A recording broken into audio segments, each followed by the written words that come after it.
Dengan berjalannya waktu kita bersama Tuhan, perjalanan hidup kita bersama Tuhan, kita memiliki pengalaman-pengalaman bersama Tuhan dalam setiap hal yang terjadi dalam kehidupan kita, baik suka atau duka, harusnya membuat kita semakin hari semakin memiliki hubungan kedalaman dengan Tuhan.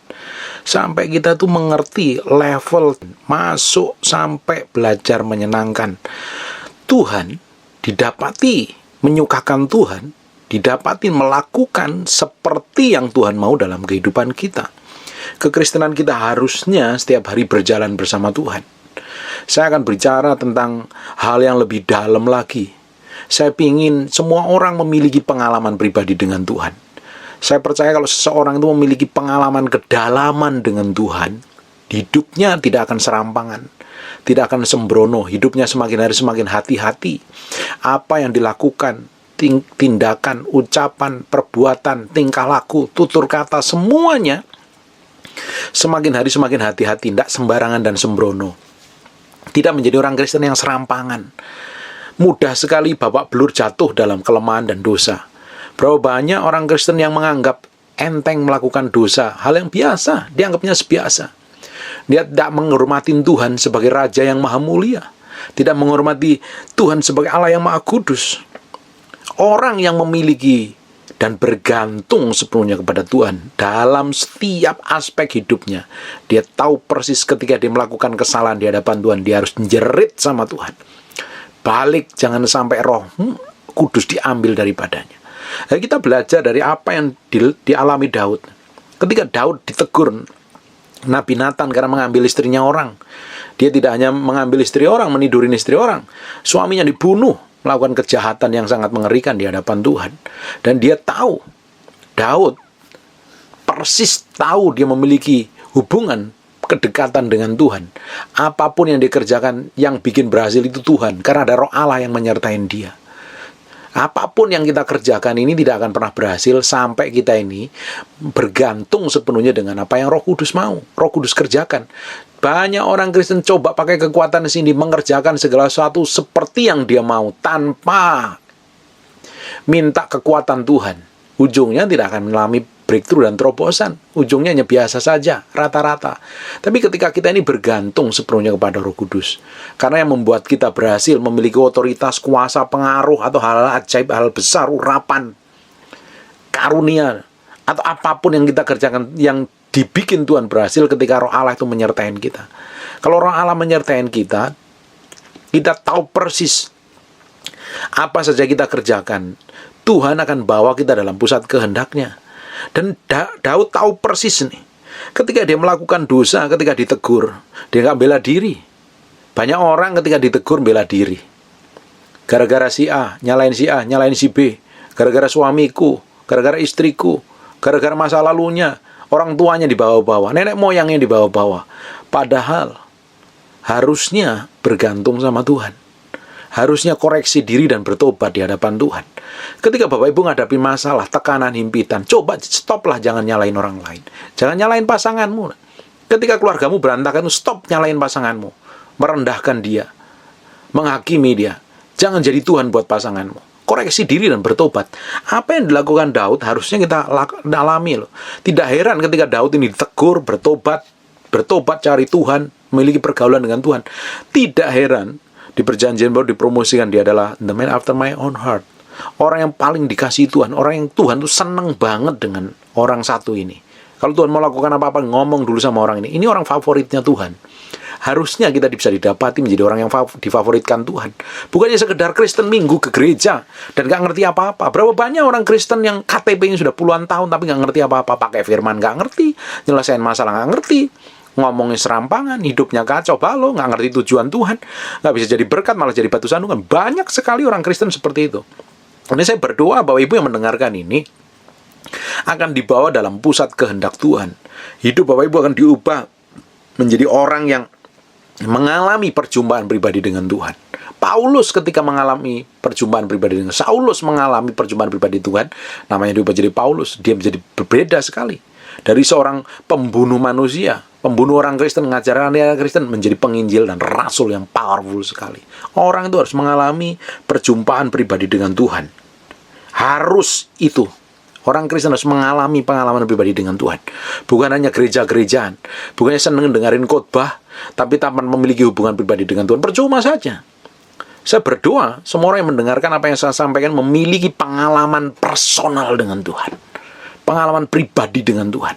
Ketika kita memiliki pengalaman pribadi dengan Tuhan, kita tuh memiliki rasa hormat, rasa respect, rasa bagaimana kita menghormati raja di atas segala raja. Hidup kita akan hati-hati, makan serampangan dan sembrono sekali.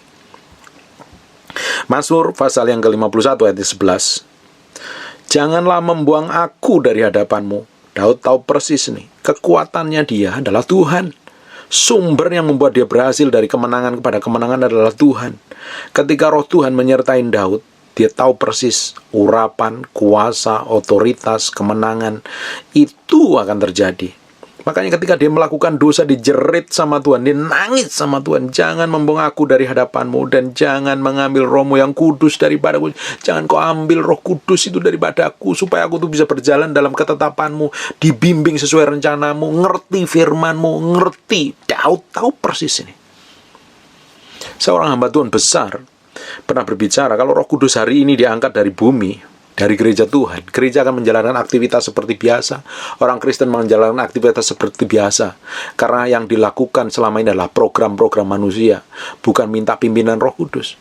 Roh Kudus hari ini menjadi pribadi yang terasingkan buat gereja. Harusnya kita mengalami pengalaman, pergaulan, keintiman dengan Roh Kudus. Bapak Ibu, saya sarankan beli bukunya Pastor Benny Hinn, judulnya Good Morning Holy Spirit atau Selamat Pagi Roh Kudus. Sangat membantu sekali, ngajarin bagaimana mengalami keintiman dengan Tuhan. Itu bukunya murah sekali. Itu mempengaruhi seluruh pelayanan hidup saya itu.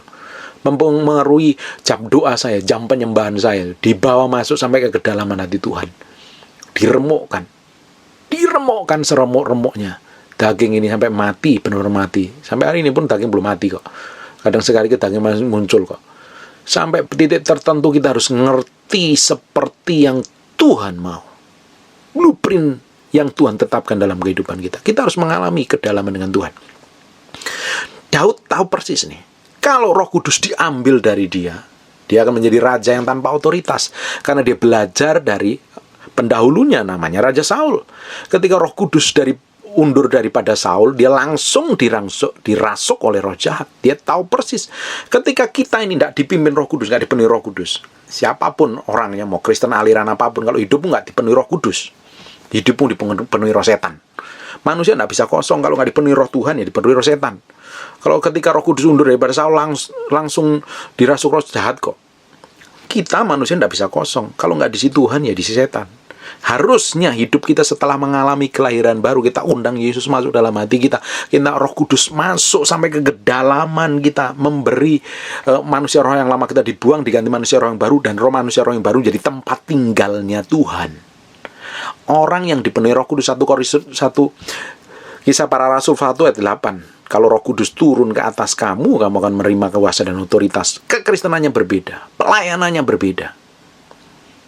Rasul-rasul sebelum mengalami Kisah Para Rasul pasal 2, melakukan mujizat iya, tapi tidak memiliki otoritas powerful setelah Kisah Para Rasul pasal 2. Setelah mereka dipenuhi Roh Kudus, tanda-tanda ajaib mujizat, Petrus yang tukang nyangkal, gede kepala, tukang sombong, tiba-tiba sekali ngomong 3.000 orang bertobat, 5.000 orang bertobat.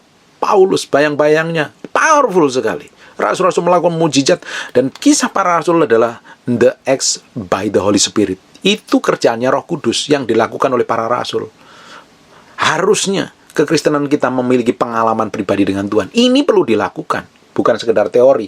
Apa yang saya khotbahkan semuanya ini, Bapak Ibu harus praktek dulu. Bangun keintimanmu dengan Tuhan. Kalau engkau ini mendekat dengan Tuhan, mengalami pengalaman ini, engkau akan jadi radikal loh. Nggak akan main-main dengan dosa. Nggak main-main serampangan sembrono. Berapa banyak orang cuek aja melakukan dosa. Bahkan even pendeta pun bisa melakukan dosa. Cuek dan tidak merasa tertuduh. Apalagi jemaat biasa melakukan dosa tidak tertuduh. Karena apa? Tidak memiliki hubungan pribadi dengan Tuhan. Tuhan dianggap biasa saja. Roh Kudus harusnya menjadi power, menjadi sumber kekuatan kita. Daud tahu persis kalau Roh Kudus diambil dari dalam hidupnya, dia tidak akan mengalami kemenangan. Kalau Roh Kudus diambil daripada dia, segala sesuatu yang dikerjakan adalah sia-sia belaka. Makanya hamba Tuhan terkenal terus ngomong, kalau Roh Kudus hari ini diangkat dari gereja, dari bumi ini, gereja tetap berjalan seperti biasa. Karena kebanyakan menjalankan programnya. Hanya orang Kristen hidup seperti biasa karena hidup menjalani rutinitasnya. Tapi orang-orang yang benar-benar bergantung dengan Tuhan, kekuatannya Tuhan, pengertiannya Tuhan, hikmatnya adalah Tuhan, bergantung sepenuhnya dengan Roh Kudus, dia nggak akan bisa melakukan apa-apa. Karena harusnya apa yang kita lakukan, apa yang kita kerjakan, itu tanya Tuhan dulu, tanya Roh Kudus, bener nggak ini? Tuhan disenangkan nggak? Tuhan diuntungkan nggak ini? Tuhan dimuliakan nggak ini? Dari apa yang setiap apa yang saya kerjakan dan saya lakukan. Kalau orang Kristen mengalami pengalaman seperti itu, beda hidupnya. Saya jamin hidupnya beda. Cara ngomongnya berbeda, pengaruhnya berbeda, pelayanannya berbeda. Dia memiliki otoritas dan kuasa. Cara menyelesaikan masalah pun berbeda. Berapa banyak orang Kristen babak belur hari ini. Hidupnya kacau, keluarganya berantakan. Karena apa? Selama ini nggak ngerti kebenaran. Makanya Yohanes pasal yang ke-8 ayat 32, kalau kamu mengerti kebenaran, kebenaran yang kamu mengerti itu akan memerdekakan kamu. Makanya perlu ngerti dengar firman. Puji Tuhan, sekarang itu banyak media sosial, banyak ngomongin firman Tuhan. Cari hamba Tuhan yang bagus, dengerin mereka. Yang nggak bagus, gak usah dengerin. Yang hamba Tuhan bagus itu kalau ngajarin dekat sama Tuhan, bukan dekat sama pendeta. Sesekali dengerin hamba Tuhan yang murni ngomong Tuhan. Banyak tuh hamba Tuhan di Indonesia yang murni. Yang nggak murni juga banyak. Hari ini memang itu hamba Tuhan yang muda-muda, powerful sekali kok. Mereka memiliki kemurnian hati. Bahkan jadi gembala, jadi pemimpin, powerful. Dengar mereka, belajar sama mereka. Mereka adalah hamba Tuhan yang diurapin Tuhan, memiliki pengalaman dengan Tuhan. Hamba Tuhan yang memiliki pengalaman dengan Tuhan, dengan hamba Tuhan hanya sekedar diisi otaknya dengan ilmu itu berbeda. Dengar firman-Nya kering, tanpa kehidupan.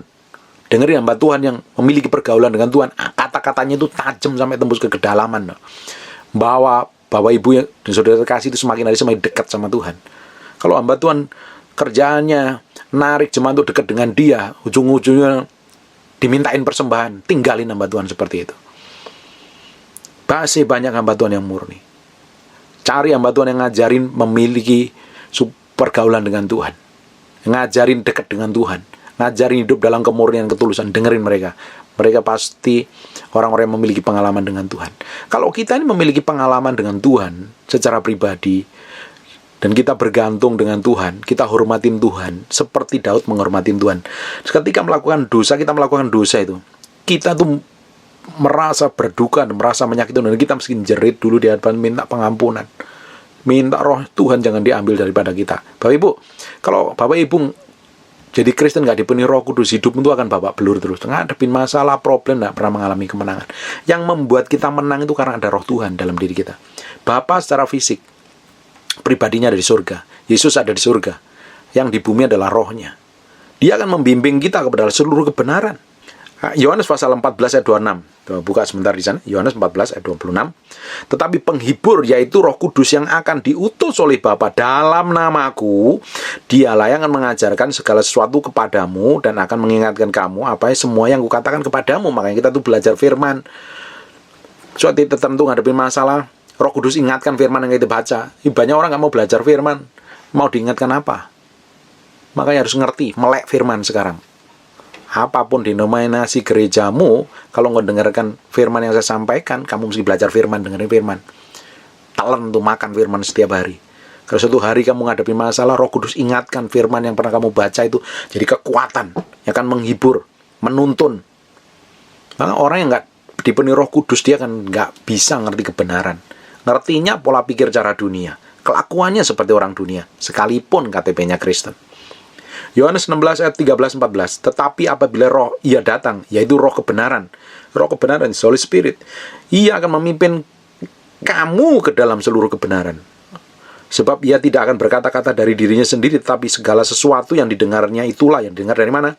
Roh Allah adalah rohnya Bapa sendiri. Ya pasti roh Bapa yang ngomong, dia dengar, yang disampaikan. Didengarnya itulah yang akan dikatakannya, dan ia akan memberitahukan kepadamu hal-hal yang datang. Orang yang penuh Roh Kudus, Tuhan singkapkan perkara-perkara yang datang.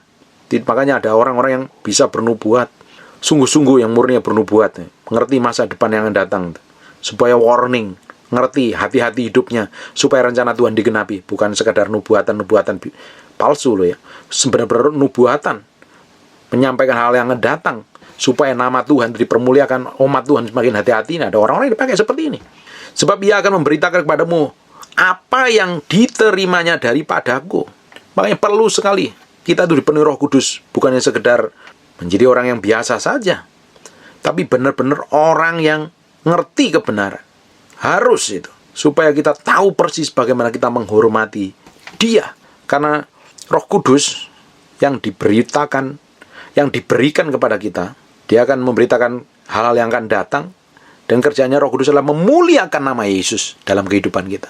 Orang yang dipenuhi Roh Kudus pasti hidupnya memuliakan nama Yesus. Kalau orang dipenuhi roh setan, pasti memuliakan pekerjaan-pekerjaan setan. Bagaimana cara melihatnya? Lihat aja dari manifestasi perkataannya, perbuatannya, ucapannya, kerjanya hakimi, menuduh, memfitnah.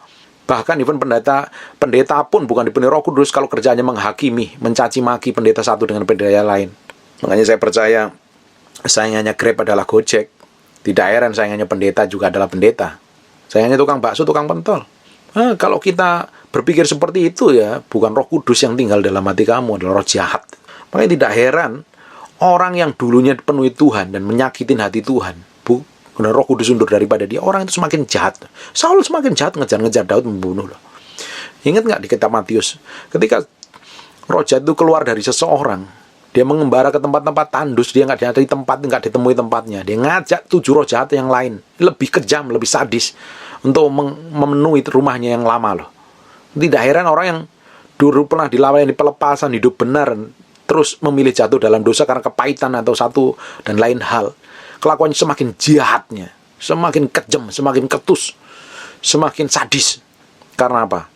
Tidak satu lagi roh jahat, tapi ada 8 roh jahat. Satu roh jahat yang ngajak teman yang 7 temannya yang lebih jahat lagi. Kalau didapati orang seperti itu, kita mesti berdoa sungguh-sungguh nih, supaya hidup kita menjadi dampak. Kemanapun kita pergi, hidup kita memiliki dampak harusnya. Bisa melepaskan orang-orang yang kerasukan setan seperti itu. Itu bukan kerjaannya pendeta, tetapi itu pekerjaannya setiap orang percaya. Karena amanat agung, jadikanlah semua bangsa muridku, kamu tumpang tangan orang sakit sembuh, mengusir setan-setan. Itu bukan kerjaannya pendeta, itu kepercayaannya semua orang percaya. Yang jadi masalahnya, tidak semua orang percaya memiliki otoritas seperti itu. Dia diklaim, itu kan karunia pendeta. Kenapa dia klaim seperti itu? Karena dia tidak kenal pribadi yang powerful dan berkuasa itu, the Holy Spirit. Roh Kudus adalah seorang pribadi lah. Bukan sekedar burung merpati, bukan sekedar yang bikin kamu gemetar, bikin rebah, bikin kamu nangis. Bukan, dia seorang pribadi. Hanya mata kita nggak bisa melihat. Di Yakobus pasal 4 ayat yang kelima, jangan kamu menyangka bahwa kitab suci tanpa alasan berkata roh yang ditempatkan Allah dalam diri kita diingininya dengan cemburu. Tidak heran Tuhan tuh proteksi Roh Kudus begitu rupa. Orang menghujat anak diampuni, tapi menghujat Roh Kudus tidak diampuni. Ingat nggak Ananias Safira? Ketika dia mendustai Roh Kudus, mati di tempat. Diproteksi, dijagain. Dia adalah seorang pribadi yang sensitif kok. Pribadi yang harus dihormati. Pribadi yang benar-benar powerful dan berotoritas. Efesus pasal 4 ayat 30. Dan janganlah kamu mendukakan Roh Kudus Allah. Kata duka artinya menyakitin secara fisik dan perasaan. Duka. Duka kan Roh Kudus. Kalau didukakan berarti dia bukan angin. Dia bukan burung merpati. Dia bukan seperti yang bikin panas dalam tubuhmu. Tapi dia adalah seorang pribadi. Karena Alkitab ngomong jangan mendukakan Roh Kudus Allah. Duka seperti bapak ibu yang disakitin. Dulu yang pernah pacaran diputus cinta itu ada rasa duka, rasa sakit yang luar biasa. Atau ditinggal orang yang paling dikasih itu rasa duka yang di dalam itu loh. Kalau kita seringkali melakukan dosa dengan sengaja, kita lakukan dosa. Udah tahu kebenaran melakukan dosa. Dengan sengaja kita lakukan. Suruh ngampunin, tidak mau ngampunin. Karena merasa dirinya benar, dia ingin balas dendam. Kamu pikir Roh Kudus nggak berduka? Setiap kita, ketika kita melakukan pelanggaran dosa terhadap kebenaran firman Tuhan, dosa adalah pelanggaran terhadap kebenaran firman Tuhan, kita melakukan hal yang bertentangan dengan kehendak Tuhan, kita melakukan dosa, roh yang di dalam ini berduka. Tidak heran ketika kita ini bohong nih, contohnya bohong aja, hal yang kecil bohong. Bohong saja, ada perasaan yang tidak enak yang di dalam ini. Karena Roh Kudus kan tinggalnya di dalam hati, di dalam perut, bukan di dalam jantungmu, bukan di dada tapi di dalam perut. Ada perasaan yang enak yang menuduh rasanya sakit. Itulah rasa duka itu, seperti itu. Ada kadang kita ini ngotot nih biasanya yang tinggal di Jakarta tahu nih, jalanan macet dan ada satu jalur yang lurus tanpa hambatan namanya jalur Transjakarta. Kita mulai terobos itu karena kejar waktu dan lain sebagainya, sebenarnya alasan nggak mau tunduk dan otoritas saja. Tapi kita tahu persis bahwa kita ngeliat jalur busway itu salah karena melanggar peraturan gubernur. Dan melanggar peraturan gubernur, hukum peraturan di Indonesia ya adalah dosa di mata Tuhan. Dan ketika melanggar itu ada rasa deg-degan, berdebar-debar, tidak enak. Sebenarnya Roh Kudus kasih warning. Kalau Bapak Ibu melakukan dosa, kesalahan, pelanggaran, atau apapun juga yang tidak benar di hadapan Tuhan, ada rasa berdebar-debar di dalam hatimu, tidak enak, rasa sakit di dalam perutmu, artinya itu tidak benar dan kamu mesti bertobat, balik pada Tuhan. Roh Kudus didukakan. Sekali Roh Kudus didukakan, dia kasih peringatan. Kalau terus-terusan lama-lama didukakan, dia akan berduka. Kalau sampai berduka, dia ada di dalam kita, dia terpenjara, tidak bisa ngapa-ngapain. Dia disakiti dengan setiap perbuatan kita. Bapak Ibu bayangin, Roh Kudus yang ada di dalam kita sakitin setiap hari. Kita mengharap berkat Tuhan, kita mengharap dipakai Tuhan, kita mengharap diurapin Tuhan, diberikan hikmat dan pengertian. Bayangin betapa kurang ajarnya kita di hadapan Tuhan. Tahu persis ini. Ketika dia berzina, ambil istri orang, ditidurin istrinya orang, dia bunuh lakinya. Ketika ditegurin, nangis sama Tuhan, jangan ambil rohmu. Aku tahu aku nyakitin hatimu. Kalau aku menyakitin hatimu, kalau sampai kamu ambil rohmu di dalamku, aku menjadi orang yang bukan siapa-siapa. Kita ini menjadi siapa-siapa karena ada roh Tuhan di dalam kita. Saya ini dari desa, ya orang nggak bisa ngelirik. Bapak Ibu kan kenal saya dari media sosial. Tanpa Roh Kudus, tanpa urapan Tuhan, tanpa kuasa Tuhan yang ngalir dalam hidup kita, Bapak Ibu nggak akan tertarik sama saya. Yang membuat saya ini, Bapak Ibu mau dengerin saya kan ada Roh Tuhan di dalam kita. Roh Tuhan itu power, berotoritas. Ada seorang hamba Tuhan yang dipakai Tuhan luar biasa. Jadi ketika dia mengambil keputusan yang salah, saya sudah pernah singgung nih dalam khotbah-khotbah saya yang dahulu. Namanya Kathryn Kuhlman. Bapak Ibu bisa cari bukunya. Judulnya Kathryn Kuhlman, yang nulis adalah Pastor Benny Hinn. Di bukunya itu powerful sekali. Saya banyak belajar itu. Dia orang hamba Tuhan, perempuan yang dipakai Tuhan luar biasa. Dan dia waktu itu salah ngambil keputusan. Dia menikah dengan suaminya orang, penginjil. Dia ceraikan penginjilnya ini, diceraikan istrinya, dikawin dengan Kathryn Kuhlman. Dia tahu apa yang diambil keputusan itu tidak benar. Banyak hamba Tuhan memperingatkan dia, jangan ambil keputusan seperti itu, jangan menikah. Dia tetap ngotot. Kathryn Kuhlman pelayanannya sangat powerful, kesembuhan luar biasa, mujizat, tanda-tanda ajaib menyertai. Ketika setelah mengambil keputusan menikah, hancur pelayanannya. Hancur sampai titik tertentu dia tinggalkan suaminya karena itu salah di hadapan Tuhan. Diambil keputusan untuk pisah karena itu tidak dalam Tuhan, tidak dalam kekudusan. Dia ketemu jalan buntu seakan-akan tidak jalan keluarnya. Sampai dia minta pimpinan dia bertobat dan pelayanan dipulihkan. Sampai dia meninggalnya dipakai Tuhan dan melahirkan hamba-hamba Tuhan yang powerful dan luar biasa sampai hari ini memiliki pengaruh. Salah satunya hamba Tuhan namanya Benny Hinn. Ini hamba Tuhan yang powerful sekali. Dia mau ambil keputusan untuk hidup benar, meninggalkan dosa, hidup dalam dosa dan ambil keputusan untuk dalam benar. Bapak Ibu, jangan remehkan Tuhan dalam setiap kehidupanmu. Kita harus memiliki pergaulan Roh Kudus. Roh Kudus itu seorang pribadi loh. Dia itu tidak hanya yang bikin kita nangis, bikin kita gemetar. Dia seorang pribadi yang harusnya kita kenal, bergaul setiap hari. Kita ngobrol. Makanya Bapak Ibu meski masuk kamarmu, matiin TV-mu, matiin wifi-mu, kalau perlu matiin handphonemu. Bergaul dengan Roh Kudus setiap hari. Kenalin dia seorang pribadi kok. Makanya dia menyertain kita, dia membimbing kita, dia berjalan bersama kita. Tidak hanya di dalam kita, dia menyertai kita, dia membimbing kita, dia menghibur kita. Semakin kita bergaul dengan pribadi ini, lama-lama kita akan ngerti, memiliki keintiman dengan Tuhan. Orang-orang yang memiliki pergaulan intim dengan Tuhan, hamba Tuhan tertentu yang hari ini masih hidup atau sudah meninggal, mereka memiliki pengalaman pribadi dengan Roh Kudus, pergaulan keintiman dengan Roh Kudus. Even para rasul pun, mereka setelah dipenuhi Roh Kudus baru melakukan perkara-perkara ajaib dan dahsyat. Saya percaya, kalau kita ini kenalin dan hormatin Tuhan sebagai Raja dalam kehidupan kita, hidup kita itu akan hati-hati, nggak serampangan, nggak sembrono. Ketika kita melakukan dosa, kita cepat sekali balik kepada Tuhan. Balik kepada Tuhan, balik kepada Tuhan. Kita tahu apa yang kita kerjakan ketika melakukan dosa itu menyakiti hati Tuhan. Bahkan ketika kita ini dalam Tuhan saja, tiba-tiba Tuhan ingatkan sesuatu yang masa lalu, yang kebodohan kita tiba-tiba merasa malu di hadapan Tuhan. Nah, kita belajar dari kesalahan-kesalahan masa lalu nih. Kita terus bergaul, memiliki keintiman dengan Tuhan. Dia seorang pribadi yang sama seperti kita, hanya mata kita nggak bisa, dia bentuknya roh. Dia bisa dilukai, dia disakitin, dia merasa sendiri. Dia, kalau kita bergaul sama dia, dia bisa ngobrol dengan kita. Dan kerjaannya Roh Kudus adalah memuliakan Yesus melalui kehidupan kita. Dia akan memuliakan aku, kata kitab Yohanes. Ketika Roh Kudus ini dulunya bersatu dengan Bapa, tapi gara-gara Yesus sebelum naik ke surga ini minta supaya umat Tuhan di muka bumi ini disertai, dibimbing, diurapin supaya mengalami kemenangan. Tidak perlu menghadapi setan. Minta Roh Kudus itu keluar dari Bapa. Keluar dari Bapa. Dan dulunya menyatu dengan Bapa. Makanya tidak heran Roh Kudus yang di dalam kita diingininya dengan cemburu. Dan Allah Bapa sangat memproteksi roh yang powerful ini, pribadi yang powerful ini. Makanya tidak heran orang-orang yang menghormati dan mencintai Tuhan, mengasihi Tuhan, dia adalah orang-orang yang bisa dipercayakan perkara besar karena memiliki pergaulan intim dengan Tuhan.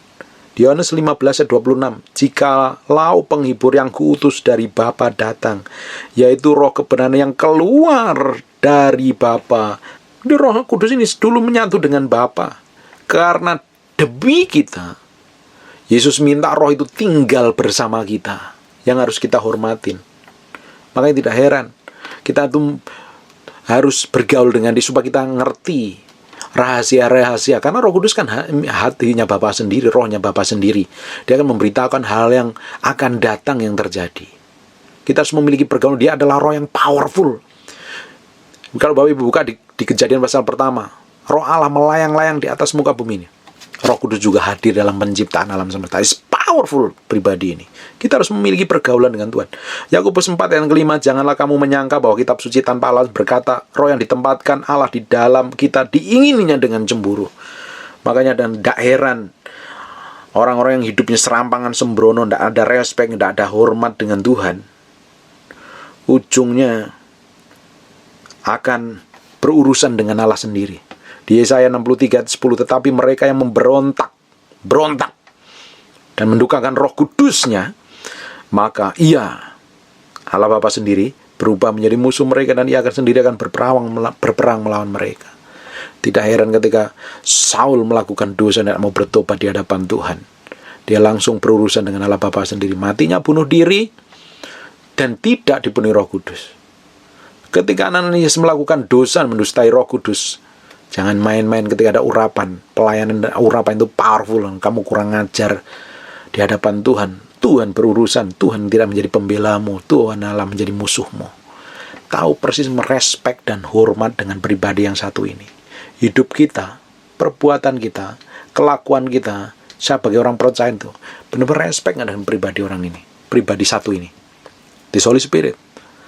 Miliki pergaulan hidupmu. Kalau hidupmu hari ini babak belur, stres, keluargamu kacau, masuk kamar doa, pingin kenal Roh Kudus. Roh Kudus ajarin aku untuk berdoa. Roh Kudus ajarin kenal Yesus. Roh Kudus ajarin kebenaran. Bukankah semua kitab suci ini ditulis karena ilham Roh Kudus melalui hamba Tuhan yang powerful dan berotoritas? Kalau kita bergaul dengan Roh Kudus, kita akan ngerti kebenaran. Disingkapkan kebenaran. Karena nulis sendiri adalah ilhamnya Roh Kudus, inspirasinya Roh Kudus sendiri. Kita mesti respect dan hormat dengan pribadi ini. Bapak Ibu yang pelayanan pengen diurapin Tuhan, kamu berdoanya 5 menit sebelum pelayanan pengen diurapin Tuhan, gigit jari kamu diurapin Tuhan. Bangun keintimanmu di kamar doamu setiap hari, bergaul dengan Roh Kudus. Kelihatannya kamu lakukan setiap hari nggak ada bedanya, tapi waktu kamu terjun pelayanan, power, otoritas, kuasa itu akan berbeda. Hamba Tuhan yang bergaul dengan Roh Kudus dengan hamba Tuhan yang hanya sekedar teori itu berbeda. Cara khotbahnya berbeda, cara nyampein firman berbeda, urapannya berbeda, otoritasnya berbeda, pengaruhnya berbeda kok. Dengan firman mantep, karena ada urapan Allah bekerja. Firman disampaikan itu sebagai kehidupan, bukan sekedar teori yang mengawang-awang, dengarnya pengen ngantuk. Kalau kita pengen diurapi, Pengen jadi orang yang memiliki pengaruh. Pengen kata-kata itu powerful, kata orang Jawa itu sabdo pandito ratu. Perkataanmu adalah seperti hukum, punya otoritas dan kuasa. Bahkan para rasul ngusir setan dengan sepatah kata loh. Hari ini hamba Tuhan ngusir setan sampai nginep di hotel. Capek melayani, nggak ada urapan sebenarnya, nggak ada kuasa yang bekerja. Semakin kita bergaul dengan pribadi ini semakin berkuasa dalam hidup kita loh. Kita akan semakin peka. Kita ngomong sama orang juga nggak sembarangan. Kita ngadepin masalah juga minta hikmat. Perkataan kita juga hikmat. Kita nengking setan tuh powerful sekali. Setan tuh kabur dalam radius berapa meter. Kita tahu gak Pak, roh Allah yang tinggal di dalam kita. Kalau ada roh Allah di dalam kamu, siapa yang menjadi lawan kamu? Kalau Allah di pihakmu, siapa yang lawan kamu? Kalau roh kamu bergaul dengan Roh Kudus setiap hari, setan tidak akan berani mendekat loh. Tapi keinginan daging yang seringkali menjerat untuk kita jauh daripada Tuhan. Tapi setan tahu persis kita diurapin Tuhan kalau memiliki pergaulan. Coba cek semua hamba Tuhan hari ini yang ada hidup di Indonesia maupun di luar negeri yang memiliki keintiman pergaulan intim dengan Roh Kudus. Pelayanannya itu powerful. Dia kenal persis pribadi ini, pribadi yang berkuasa, yang dihormati. Dan kerjaannya pribadi yang memuliakan Yesus, memuliakan nama Yesus. Supaya setiap orang itu memiliki pergaulan, bergaul dengan firman, hidup dalam kekudusan, hidup dalam kesucian. Namanya saja Roh Kudus yang tinggal dalam diri kita. Bagaimana mungkin kita melakukan kenajisan dan kekotoran? Bukankah dia disakitin, dilukain? Kalau kita melakukan dosa terus-terusan, Roh Kudus ini yang di dalam ini nggak mau meninggalkan kita. Dia lama-lama terpenjara. Tapi karena kita melakukan dosa, dia namanya Roh Kudus, dia nggak bisa menyatu dengan dosa. Akhirnya undur daripada kehidupan orang-orang yang berdosa.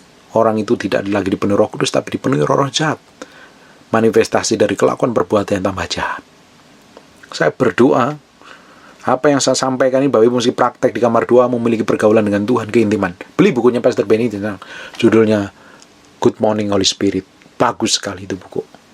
Ngajarin bagaimana kita memiliki kedalaman, keintiman dengan Tuhan. Masuk sampai kita itu ngerti benar-benar Tuhan adalah Raja yang harus kita hormatin dalam setiap sikap dan perbuatan kita. Kalau Bapak Ibu memiliki pergaulan, keintiman dengan pribadi yang satu ini, pelayananmu, hidupmu akan jadi dampak besar. Keluargamu akan memiliki dampak besar. Kemanapun kau pergi ada kuasa Tuhan yang menyertai, hadirat Tuhan yang menyertai. Saya sudah lakukan ini bertahun-tahun sebelum saya pelayanan. Dari tahun 97 sebelum saya pelayanan, sebelum saya khotbah, baru setelah saya lahir baru bertobat, kerjaan saya ini doa, puasa, pengen kenal pribadi ini. Pengen kenal pribadi satu ini. Pribadi satu ini yang membuat Yesus begitu nyata, firman begitu berkuasa. Saya pengen kenal. Semakin hari pengenalan kita akan semakin utuh dan unggul. Hidup kita semakin memiliki respek dan hormat dengan Tuhan. Amin. Tuhan itu tidak ngawang-ngawang jauh di sana-sana seperti yang orang bayangkan. Dia adalah pribadi yang tinggal bersama kita, menyertain kita dan mengurapin kita. Ketika Bapak Ibu berjalan, dia ada di sampingmu. Ketika Bapak Ibu sedih, dia juga di sampingmu, dia bisa menghiburmu. Ketika Bapak baca firman, dia akan berikan pengertian-pengertian yang dalam. Bapak Ibu melangkah melakukan dosa kemanapun, dia tetap setia nungguin. Bahkan dia menangis, seringkali berduka. Kalau didapatin orang yang sudah dipenuhi Roh Kudus melakukan dosa, dia nangis, dia berduka. Dia nunggu orang yang melakukan dosa itu balik kepada Tuhan. Ketika kita berbicara, dia ada di samping kita. Dia menyertai, dia mengurapi, dia menuntun. Bahkan kita di tempat tidur pun dia bersama kita. Dia adalah pribadi yang menyertai kita sampai kapanpun. Dan dia adalah pribadi yang powerful. Semakin kita bergaul, semakin kita memiliki pengenalan yang utuh. Semakin memiliki kepekaan, semakin memiliki ketajaman di dalam pribadinya. Saya berdoa, miliki kedalaman dengan Tuhan. Tebus waktumu yang sia-sia selama ini, yang dihambur-hamburkan untuk melakukan hal bodoh, melakukan hal sia-sia. Mulai bergaul dengan Tuhan. Kejar waktu yang terbuang sia-sia itu. Miliki keintiman dengan pribadi yang satu ini. Tuhan akan sanggup pulihkan. Tuhan sanggup buat percepatan. Tuhan akan kembalikan waktumu yang sia-sia untuk kedepannya jauh lebih powerful. Double porsi pengaruhmu, double porsi urapanmu, double porsi apapun yang kamu kerjakan Tuhan bikin berhasil. Even kita ini bekerja model bisnis pun kita minta hikmat Roh Kudus kok. Kalau kita deal salah, kita ketemu dengan hal yang salah, partner yang salah, ya kita akan rugi babak belur. Kalau ada Roh Kudus, dia akan ingatkan, dia akan pimpin kamu, oh ini orang jahat nih. Ya kita memiliki kedalaman seperti itu. Tujuannya sebenarnya satu, kita semakin hari semakin dekat dengan Tuhan, memiliki pergaulan Tuhan, dan bahkan menjadi serupa, segambar dengan Tuhan sendiri. Didapati menyenangkan Tuhan. Bapak Ibu, ketika kita ini memiliki kedekatan, pengalaman, hubungan dengan Tuhan yang dalam, kita tidak akan sembrono ambil keputusan yang salah, melakukan dosa, bahkan menyakitin orang lain. Ngomong jahat sama orang lain aja kita hati-hati. Mau ngomong jahat aja takut menyakitin Tuhan. Mau menyakitin pasangan nggak mungkin. Kalau orang ini cinta Tuhan dan mengasihi Tuhan, bagaimana kita ini mau nyakitin pasangan hidup kita? Bukankah cinta kita lebih besar terhadap pasangan kita? Ngapain kita sakitin? Kita maki, kita marahin, kita tuduh, kita hina. Kan hal konyol itu namanya. Hal yang sama, bagaimana kita mencintai Tuhan, mengasihi Tuhan, lalu kita mau memilih dosa. Bukankah itu cintanya palsu? Orang yang cinta palsu itu ngaku cinta di depan pasangannya, tapi dia main perempuan lain atau main laki-laki lain. Orang cinta murni, mau ada godaan perempuan cantik, kayak apapun juga, dia tetap setia, karena yang di hatinya adalah pasangannya. Bagaimana kita ini bisa cinta Tuhan dan mengasihi Tuhan, mulut nyembah Tuhan, gemetar-gemetar, tumpangi tangan pendeta rebah, KTP-nya udah Kristen puluhan tahun, ngaku cinta Tuhan, ngomong firman Tuhan, tapi kelakuan dan sifatnya melakukan dosa dan pelanggaran yang menyakitin hati Tuhan, terus bilang cinta sama Tuhan. Itu namanya palsu belaka. Menipu kamu, menipu Tuhan, nipu orang lain, dan nipu dirimu sendiri. Kita harus mencintai Tuhan lebih dari apapun juga, bergaul intim dengan Roh Kudus. Bapak Ibu, kalau Bapak Ibu memilih pergaulan keintiman dengan Roh Kudus, doamu tidak hanya cukup 10 menit, 15 menit. Kamu berdoa 1 jam itu merasa kurang, rasa haus. Kalau Bapak Ibu belum mengalami seperti itu, mulai doa. Kalau nggak tahu doa caranya, Roh Kudus ajarin aku berdoa. Ajarin aku bergantung sepenuhnya kepadamu. Ajarin aku mencintaimu dan mengasihimu. Aku menghormatimu sebagai pribadi Allah yang powerful, yang tinggal dan menyertai aku. Dia akan ajarin. Dia adalah Allah yang menyertai kita, Allah yang tinggal di dalam kita sampai hari ini. Kemanapun Bapak Ibu pergi, dia ada di sampingmu. He is protects you. Dia bersama kamu, dia menjagain kamu. Ketika kita memiliki kedekatan, semakin dalam kita tahu persis, kita semakin kenal dia, semakin merasakan hari titik tertentu kita melakukan dosa, nggak mau lagi, nggak mau nyakitin lagi. Mau nyakitin orang lain aja nggak mau, karena takut pribadi yang kita kasih ini terluka. Kita mau ngomong kasar sama orang lain, takut pribadi ini terluka. Kita mau ngambil keputusan salah, mau nipu, kita terluka. Kita sebagai hambatan mau nipu uang jemaat pun kita takut, karena apa? Pribadi ini takut terluka dan tersakitin. Daud tahu persis itu.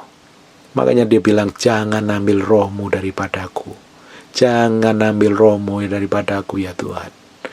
Dia sadar dia melakukan perzinahan. Dia pingin balik di hadapan Tuhan, dia bertobat dan minta roh yang powerful itu menyertai dia kemanapun dia pergi. Dia tahu peperangan dengan para musuh-musuhnya tidak akan mengalami kemenangan tanpa roh yang satu ini. Kehidupan kita pun sama. Hidup kita tidak akan mengalami kemenangan dalam hal apapun juga tanpa roh yang satu ini dalam kehidupan kita. Miliki pergaulan keintiman dengan Tuhan. Saya pernah khotbah tentang Roh Kudus ini banyak sekali Bapak Ibu, tentang urapan, tentang otoritas segala macam. Bapak Ibu cari di YouTube, dengerin. Itu khotbah yang lama-lama ini, beberapa tahun yang lalu. Powerful sekali.